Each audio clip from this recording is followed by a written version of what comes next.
ನಮಸ್ಕಾರ, ನನ್ನ ಹೆಸರು ರಿಷಾದ್ ಅಂತ. ಸಮಾಜದ ಬಗ್ಗೆ ನೀವು ಹೇಳ್ತಾ ಇದ್ರಿ, ನಾವೆಲ್ಲ ಕೂತ್ಕೊಂಡು ಏನೋ ಒಂದು ತೀರ್ಮಾನಕ್ಕೆ ಬರ್ತೀವಿ ಅಂತ.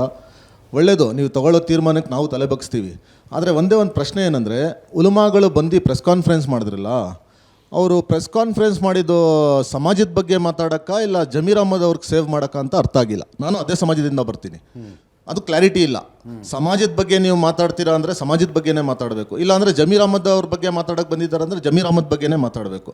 ಅಲ್ಲಿ ಉಲಮಾ ಅವರು ಪ್ರೆಸ್ ಕಾನ್ಫರೆನ್ಸಲ್ಲಿ ಮಾತಾಡ್ತಿರೋ ನೀತಿ ನೋಡ್ತಾ ಇದ್ರೆ ಎಲ್ಲೂ ಸಮಾಜದ ಬಗ್ಗೆ ಇರಲಿ, ಮುಸ್ಲಿಂ ಸಮಾಜದ ಬಗ್ಗೆ ಅಂತೂ ಎಲ್ಲೂ ಮಾತಾಡಿಲ್ಲ. ಅವ್ರು ಮಾತಾಡ್ತಾ ಇದ್ದಿದ್ದ ಮಾತುಗಳೆಲ್ಲ ಜಮೀರ್ ಅಹ್ಮದ್ ಅವ್ರಿಗೆ ಸೇವ್ ಮಾಡೋ ಥರನೇ ಇತ್ತು. ನಿಜ, ಅದು ಅವ್ರ ಪಕ್ಷದ ತೀರ್ಮಾನ, ಅವ್ರು ಏನಾದ್ರು ತಗೊಳ್ಳಿ, ಅದ್ರ ಬಗ್ಗೆ ನಮ್ಗೇನು ಬೇಜಾರಿಲ್ಲ. ಆದರೆ ನಾವು ಉಲಮಾಗಳಂದರೆ ನಾವು ಒಂದು ರಿಕ್ವೆಸ್ಟ್ ಮಾಡ್ಕೊತೀವಿ. ಈಗ ನೋಡಿ, ನಾವು ಮುಸ್ಲಿಂ ಸಮಾಜದಿಂದಾನೇ ಬರ್ತೀವಿ. ನೀವು ಆವಾಗಲಿಂದ ಹೇಳ್ತಾ ಇದ್ರಿ ಆಪ್ಷನ್ ಇದೆ ಅಂತ. ನಾವು ಆಪ್ಷನ್ಗಳು ಹುಡ್ಕೊಂಡೆ ಆಮ್ ಆದ್ಮಿ ಪಾರ್ಟಿಗೆ ಹೋಗಿರೋದು. ನಮಗೂ ಒಂದು ಸತಿ ಅವಕಾಶ ಮಾಡಿಕೊಡಿ. ನಾವು ಎಷ್ಟೋ ಸತಿ ಉಲ್ಮಗಳಿಗೆ ಹೋಗಿ ರಿಕ್ವೆಸ್ಟ್ ಮಾಡ್ಕೊಂಡಿದ್ದೀವಿ. ಆದರೆ ಕಾಂಗ್ರೆಸ್ ಬಿಟ್ಟು ಬೇರೆ ಯಾರಿಗೂ ಮಾತಾಡೋದೇ ಇಲ್ಲ ಉಲ್ಮಗಳು. ಅದು ಎಲ್ಲ ಒಂದು ಕಡೆ ನಮಗೂ ನೋವಿದೆ. ದಯವಿಟ್ಟು ನೀವು ಎಲ್ಲರಿಗೂ ಅವಕಾಶ ಮಾಡಿಕೊಡಿ. ಇವಾಗ ಬೇರೆ ಜಾತಿಯಲ್ಲಿ ಹೋಗಿ ಯಾರಾದರೂ ಕೇಳಿದ್ರೆ ಸ್ವಾಮೀಜಿ ಹತ್ರ, ಯಾವ ಸ್ವಾಮೀಜಿನೂ ಬರೀ ನೀವು BJPಗೆ ಹಾಕಿ ಕಾಂಗ್ರೆಸ್ಗೆ ಹಾಕಿ ಅಂತ ಎಲ್ಲೂ ಹೇಳಲ್ಲ. ಅದು ನಮ್ಮ ಸಮಾಜದಲ್ಲಿ ಬಂದು ಮುಸ್ಲಿಂ ಸಮಾಜಕ್ಕೆ ಸ್ವಾಮಿಗಳಿಗೆ ಮಸೀದಿಗಳಿಗೆ ಹೋಗಿ ಕೇಳಿದ್ರೆ ಬರೀ ಅವ್ರು ಹೇಳೋದು ಏನಂದರೆ, ನೋಡಪ್ಪ BJP ಬಂದುಬಿಡುತ್ತೆ, ಬೇರೆಯವ್ರಿಗೆ ಹಾಕಿದ್ರೆ ನೀವು ಕಾಂಗ್ರೆಸ್ಗೆ ಹಾಕಿ ಅಂತೀರ. ಅದೆಲ್ಲ ಒಂದು ಕಡೆ ಅದು ತಪ್ಪು ಮೆಸೇಜ್ ಹೋಗುತ್ತಿಲ್ಲ ಅಂತ. ಅದಕ್ಕೆ ನೀವು ಉತ್ತರ ಕೊಡೋದು. ಓಕೆ, ಅವ್ರ ಪ್ರಶ್ನೆ ಇನ್ನೊಂದು ಸ್ವಲ್ಪ ಎಕ್ಸ್ಟೆಂಡ್ ಮಾಡಿ ಹೇಳ್ತೀನಿ.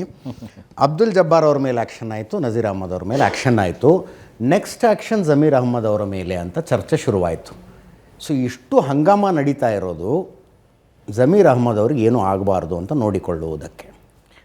ನೋಡಿ, ಆ ರೀತಿ ನೀವು ಅರ್ಥ ಮಾಡಿಕೊಂಡ್ರೆ ಅದೊಂದು ತಪ್ಪು. ನಾವು ಯಾರೋ ಒಬ್ಬರಿಗೆ ಬೇಕಾಗಿ ನಾವು ಮಾತನಾಡ್ತಾ ಇಲ್ಲ. ಅವರಿಗೆ ಕ್ಲಾರಿಫೈ ಮಾಡ್ತಿದ್ದಿ. ನಮ್ಮ ಉಲಮಾಗಳು ಪ್ರೆಸ್ ಕಾನ್ಫರೆನ್ಸ್ ಮಾಡಿದ್ದು ಏನಕ್ಕೆ ಕಾರಣ ಅಂತ ಹೇಳಿ, ನಮ್ಮ ಸಮುದಾಯದವರಿಗೆ, ನಮ್ಮ ಮುಸಲ್ಮಾನ ಸಮುದಾಯ ಯಾವುದೇ ಶಿಸ್ತು ಕ್ರಮ ತುಂಬ ಈಸಿಯಾಗಿ ತೆಗೆದುಕೊಳ್ಳೋದು ಪಾಯಿಂಟ್ ನಂಬರ್ 1 ತೆಗೆದುಕೊಳ್ಬಹುದು ಅಂತ ಒಂದು ಆ ರೀತಿ ತೋರಿಸಿದರು. ಅದು ಅಲ್ಲದೆ ನಮ್ಮ ಸಮಸ್ಯೆಗಳಿಗೆ ನಮ್ಮ ಸಮುದಾಯದ ಪರವಾಗಿ ಒಂದು ಟಿಕೆಟ್ ಕೇಳಿದರೆ ಅವರ ಬಗ್ಗೆ ಶಿಸ್ತು ಕ್ರಮ ಕೈಗೊಳ್ಳಬೇಕು ಅನ್ನೋಂಥ ರೀತಿಯಲ್ಲಿ ನಡಿಬೇಕಾದ್ರೆ ಅದೇ ವಿಚಾರದಲ್ಲಿ ಅದೇ ವಿಚಾರದಲ್ಲಾಗಿದೆ. ಅದೇ ವಿಚಾರ ಕಮಿಂಗ್ ಟು ದ ಪಾಯಿಂಟ್ ಅಂತ ಹೇಳಿದರೆ, ಅದೇ ವಿಚಾರದಲ್ಲಿ ಮುಸಲ್ಮಾನ ಸಮುದಾಯ ಅನ್ನುವುದು ತುಂಬ ಈಸಿಯಾಗಿ ಯಾರಿಗೆ ಬೇಕಾದರೂ ಶಿಸ್ತು ಕ್ರಮ ಕೈಯುವಂತಹ ಒಂದು ತೆಗೆದುಕೊಳ್ಳುವಂಥ ಈಸಿಯಾಗಿ ಸಿಗುವಂತಹ ಒಂದು ಸಮುದಾಯ ಮಾರ್ಪಡಬಾರ್ದು. ಅದರೊಟ್ಟಿಗೆ ಈಗ ನಾವು ನಮ್ಮೊಂದಿಗೆ ನಾಯಕರು, ಇದು ಖಾಲಿ ಜಮೀರ್ ಅಹ್ಮದ್ಗೆ ಅಂತಲ್ಲ, ನಾವು ನೋಡಿ ನಮಗಿರುವಂಥ ನಾಯಕರು ಈಗ 9 MLAಗಳಿದೆ ಅಷ್ಟೇ ಇರೋದು ನಮ್ಮೊತ್ತಿಗೆ.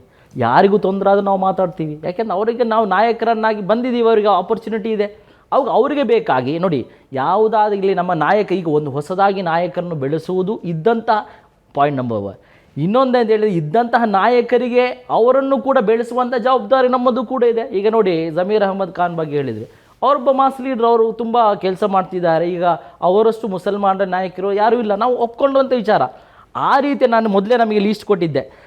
ರೋಷನ್ ಬೇಗ್ ಅವರಾಗಿರಲಿ, ಜಾಫರ್ ಶರೀಫ್ ಆಗಿರಲಿ, ರೆಹಮಾನ್ ಖಾನ್ ಆಗಿರಲಿ, ಈ ರೀತಿ ಹಲವಾರು ಮುಸಲ್ಮಾನರ ನಾಯಕರು CM ಆಗುವಂತಹ ಒಂದು ಕೆಪಾಸಿಟಿ ಇರುವಂತಹವರು ಬಂದಾಗ ಅವರನ್ನು ಮೂಲೆಗುಂಪೆ ಮಾಡಿ ಏನೂ ಇಲ್ಲದೀತಿ ನಮ್ಮ ಸಮುದಾಯಕ್ಕೆ ನಷ್ಟ ಅಲ್ವಾ? ಅದಕ್ಕಾಗಿ ನಾವೇನು ಮಾಡ್ತೀವಿ, ಯಾರಾದರೂ ಇರಲಿ ಅಲ್ಲಿ ಮುಸಲ್ಮಾನರ ನಾಯಕರು ಇರಬೇಕಾದರೆ ಅವರ ವಿರುದ್ಧ ಈ ರೀತಿಯ ಯಾವುದೋ ಒಂದು ಚಿಕ್ಕ ವಿಚಾರದಲ್ಲಿ ಅವರನ್ನು ಮೂಲೆಗುಂಪ ಮಾಡುವಂಥ ರೀತಿಯಲ್ಲಿ ಇರಬಾರ್ದು. ಅದಕ್ಕೋಸ್ಕರ ಸಮಾಜದ ಸಮಸ್ಯೆ. ನಿಮ್ಮ ಮಾತಿನಲ್ಲಿ ಒಂದು ದ್ವಂದ್ವ ಇದೆ. ದಾವಣಗೆರೆ ದಕ್ಷಿಣ ಅಂತ ಬಂದಾಗ ನೀವು 40-50 ವರ್ಷದಿಂದ ಕಾಂಗ್ರೆಸ್ಸಿಗೆ ದುಡಿದಿದ್ರ ಬಗ್ಗೆ ಮಾತಾಡ್ತೀರಿ. ಜಮೀರ್ ಅಹ್ಮದ್ ಅಂತ ಬಂದಾಗ ಲೀಡರ್ಶಿಪ್ಪು ಅಂತ ಮಾತಾಡ್ತೀರಿ. ಜಮೀರ್ ಅಹ್ಮದ್ ಕಾಂಗ್ರೆಸ್ಸಿಗೆ ನೆನ್ನೆ ಮೊನ್ನೆ ಬಂದವರು ಸರ್, ಕಂಪೇರಿಟಿವ್ಲಿ ನೆನ್ನೆ ಮೊನ್ನೆ ಬಂದವರು. ಜಮೀರ್ ಅಹ್ಮದ್ ಅವರಿಗೆ ಮಿನಿಸ್ಟರ್ ಮಾಡಿದಾಗ ಯಾಕಪ್ಪ ಕಾಂಗ್ರೆಸ್ನಲ್ಲಿ 40-50 ವರ್ಷದಿಂದ ದುಡಿದ ಬೇರೆ ನಾಯಕರು, ಮುಸ್ಲಿಂ ನಾಯಕರು ಇರಲಿಲ್ವಾ ಅಂತ ಕೇಳೋಕ್ಕಾಗಲಿಲ್ವಾ ನಿಮಗೆ? ನೋಡಿ ಸರ್, ನಾವು ಅವರಿಗೆ ಸಿಗಬೇಕು ಇವರಿಗೆ ಸಿಗಬೇಕು ಅಂತ ಮಾತಲ್ಲ. ಅದೆಲ್ಲ ನಾನು ಪಾಯಿಂಟ್ ಆಪ್ಷನಲ್ಲಿ ಹಲವಾರು ಸತಿ ಹೇಳ್ತೀನಿ. ಏನು, ನಾವೀಗ ದಾವಣಗೆರೆಯಲ್ಲಿ ಕೇವಲ ಅವರಿಗೆ ಕೊಡಬೇಕು ಇವರಿಗೆ ಕೊಡಬೇಕು ಅಂತ ಯಾವ ರೀತಿ ಡಿಮ್ಯಾಂಡು ಇರಲಿಲ್ಲ. ಇರುವಂಥ ನಾಯಕರಲ್ಲಿ ಯಾರಿಗಾದರೂ ಕೊಡಿ ಅನ್ನುವಂಥ ಡಿಮ್ಯಾಂಡ್ ಆಗಿತ್ತು ನಮ್ಮದು. ಅರ್ಥ ಆಯ್ತಾ? ಅದೇ ರೀತಿ ಈಗ ನಮ್ಮ ನಾಯಕರನ್ನಾಗಿ ಅವರು ಬಂದಿದ್ದಾರೆ, ಅವರನ್ನು ಬೆಳೆಸುವುದಕ್ಕಿಂತಲೂ ಅವರನ್ನು ಮೂಲೆಗುಂಪು ಮಾಡಬಾರ್ದು ಅನ್ನುವಂತಹ ಕಾಳಜಿ ಮಾತ್ರ ಆಯಿತು. ಸಚಿವ ಸಂಪುಟ ಪುನರ್ರಚನೆಯಾಗಿ ಜಮೀರ್ ಅಹ್ಮದ್ ಖಾನ್ರನ್ನ ಕೈಬಿಟ್ಟು ಸಲೀಂ ಅಹ್ಮದ್ ಅವ್ರನ್ನು, ರಿಜ್ವಾನ್ ಅರ್ಷದ್ ಅವ್ರನ್ನ ಮಿನಿಸ್ಟರ್ ಮಾಡಿದ್ರೆ ನೀವು ಒಪ್ಕೊಳ್ತೀರಾ? ಒಪ್ಕೊಳ್ತೀವಿ. ನಮ್ಮ ಸಮುದಾಯಕ್ಕೆ ಯಾರು ಅನ್ನ ಹೇಳಿದೆ, ನಮ್ಮ ಸಮುದಾಯದೊಂದು ಜಮೀರ್ ಅಹ್ಮದ್ ಪರವಾಗಿಲ್ಲ ಅವರು. ಓಕೆ,